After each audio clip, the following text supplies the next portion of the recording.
I'm back from Pakistan and I got a new camera.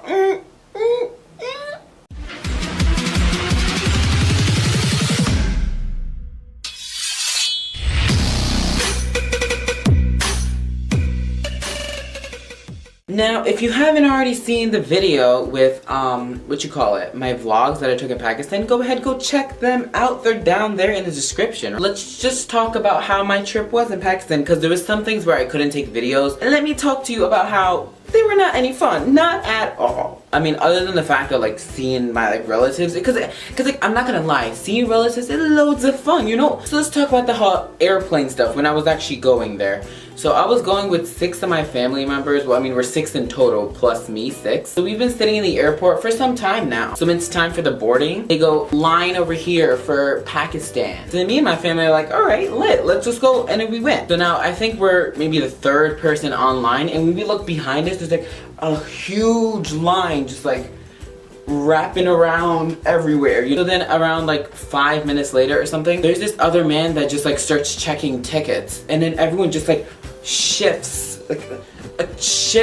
to the other side. And I'm just like, wait, hold up. Somebody told us that to stand over here and the entire line is here comparted everywhere. And you're just gonna come over here and just start checking tickets? Even from the 3rd people to I think the last people. No one's saying anything to like the people in front of us saying you're skipping all of us. So what I do is I tap the man in front of me. He's like some short man with like a beard and stuff. I don't even know what he was wearing. And I just like tapped his shoulder and I was like, excuse me, sir, you kind of just skipped this entire line. You know what his answer was? He showed me his ticket. He showed me his seat number. He was like, the officer's calling you by seat number. And then I'm just like, okay. Like, no, he was not calling us by seat number. He just said that lie. Like, I'm not stupid. It's not my first time traveling. I know this stuff. So I just like, okay, okay, yeah, you're right, With my hair just going everywhere. So we arrived to the plane, maybe like the 2nd to last people on the plane. So we come to row 26, and we're 6 people. We only have 3 handbags. There's like 3 book bags, but we only carry it because like first aid kit and like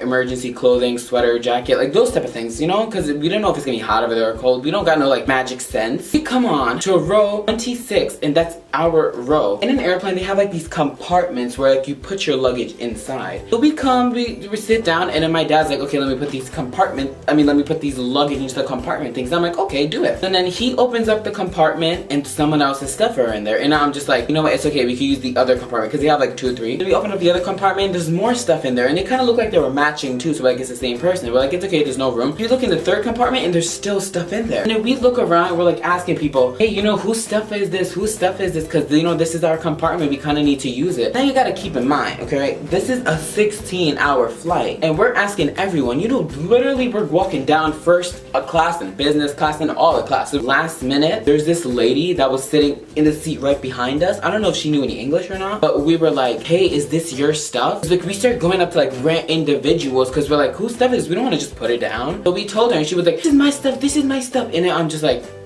so we're walking around here for like 40 minutes, people telling us to sit down so they can move the plane, and you're over here saying, it's my stuff, it's my stuff. Really? Really?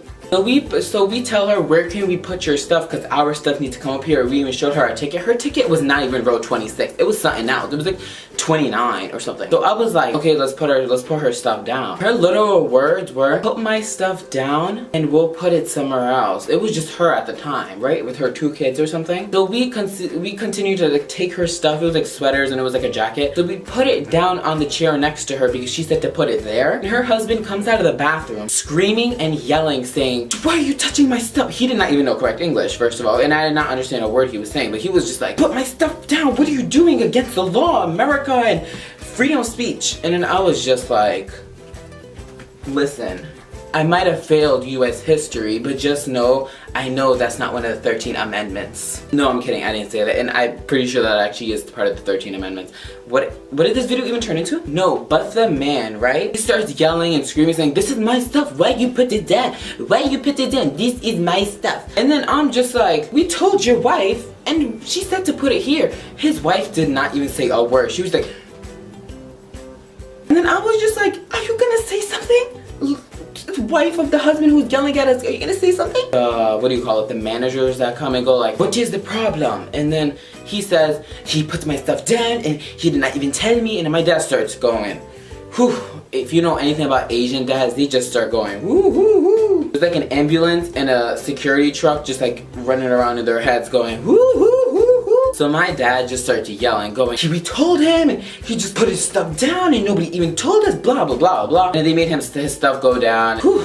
And then I wanted to avoid all the drama. I just like sit next to this one guy. Like I'm not even sitting in my seat, I'm sitting in someone else's seat. But I'm just like sitting next to this one little kid. And then I'm just like, hey, what's up? Like I'm so out of it because I've been sitting in the airport for like 4 hours now. And then I'm just like this in the airplane with the guy sitting next to me, the little kid. I'm just like, what's up? And he's like,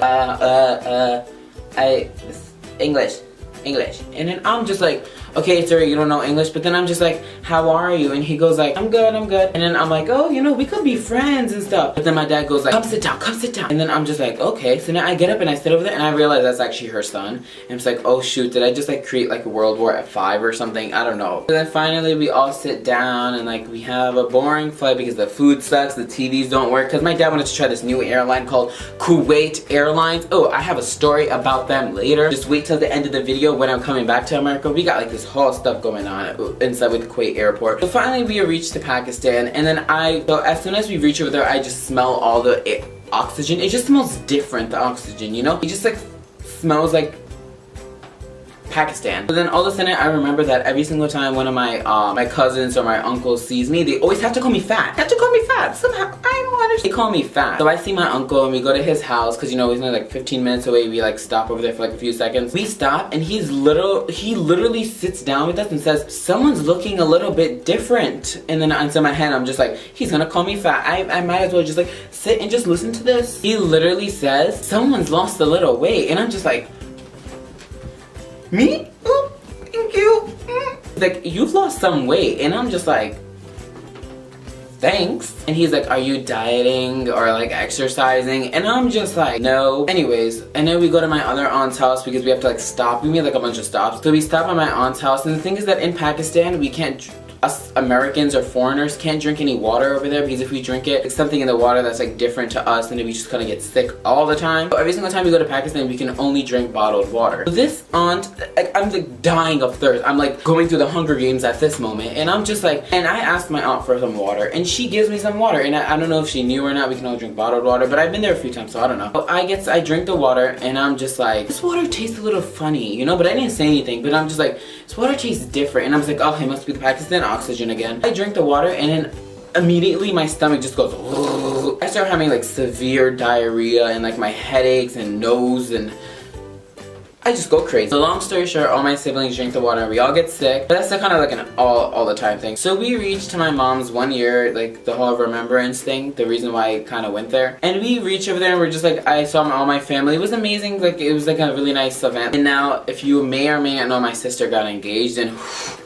let me tell you about what had happened. So what had happened was that I had like a suit and stuff like that. I did not take any video of this though. So I'm on stage with like everyone else and I was told last minute that I'm gonna bring my brother-in-law in. So I did not know that I was gonna bring my brother because like the culture is like all different over there if someone's getting engaged. Engagement is kind of like a marriage over there. The marriage is like 3 days and like it's like a whole thing. If you want to search it up, just search it up, like Pakistani weddings. I don't know. Cultural, I don't know. So in this engagement, one of my aunts, I'm not gonna say who, just kept pushing me. You know, it would be, why would you be pushing me? So I'm here in the engagement, running back and forth, doing stuff for people. I did not expect that to happen. And I thought we were gonna sit down and like, oh, have fun and stuff. And she's like, we're gonna eat cake and do all this different type of thing. But we did, at least I didn't. Me, my siblings, and like my 2 aunts were just running back and forth and back and forth. We did not get to sit down. So I'm on stage and the stage is completely filled with people and like the photographer and his lighting.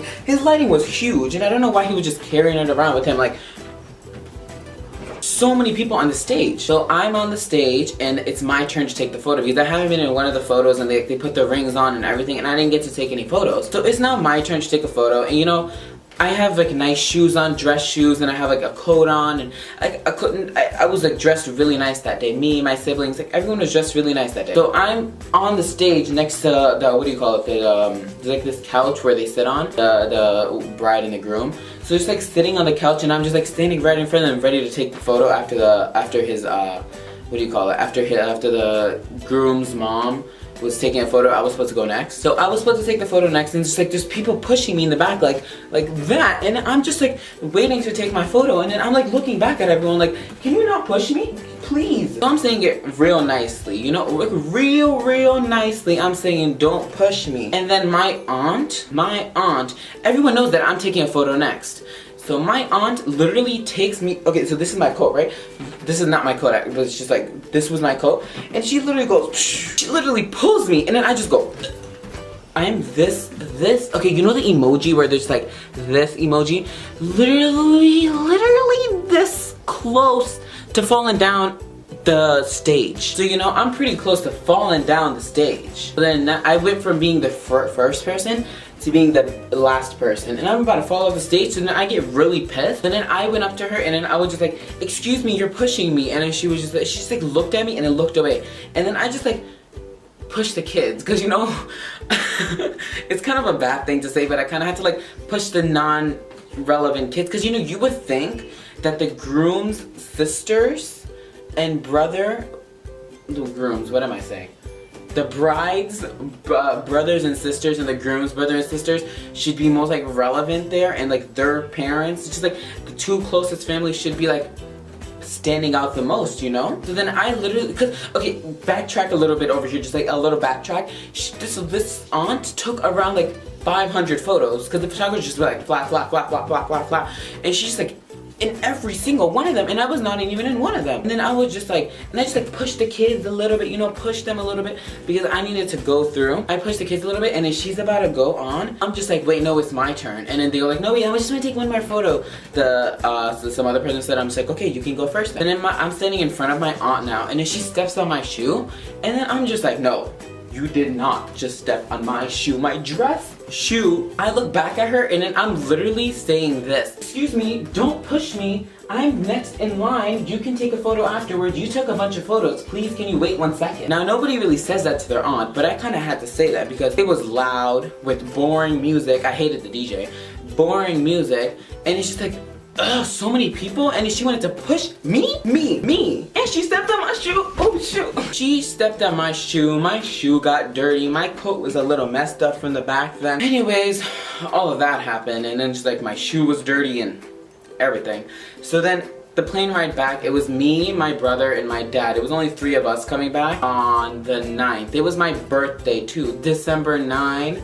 It was my birthday, and we were coming back, and then my 3 other siblings, they were, my 3 other sisters, they were coming later on. So now, my flight's at 4 a.m. on my birthday, so it's a Friday, and so my uncle drops us off. My uncle's driver drops us off at like, I think it was like 12, so we arrived to the airport 4 hours earlier. So we went over, and we were just like, excuse me, sir, here is our boarding pass, ticket, but where do we go? What gate number? His literal answer is, sorry, the flight's been delayed till 8:30 now. And like, at that point, I'm just like, you know, it's 12 o'clock, and I am tired, my dad's tired, my younger brother's tired. We're just like, all everywhere. So then, our phone, which is my dad's phone, was not working. My phone was not working. We were just like, we couldn't call anybody because we're in a foreign country. We tried doing international calling, nothing was working. So then we started asking people in the airport, can we borrow your phone, to call back my uncle, be like, hey, you know, the flight's delayed by like 8 hours. Now we can't sit in the airport for 8 hours. So he even told us, you know, call me if anything like goes wrong. So I'm trying to ask people, be like, hey, can I borrow your phone? Can I borrow your phone? And everyone's giving us like lame excuses. Everyone was giving us lame excuses like, sorry, you can't borrow our phone, it's like against security, and like, sorry, you can't borrow our phone, it's illegal, and I'm sorry you can't borrow our phone because it's dead.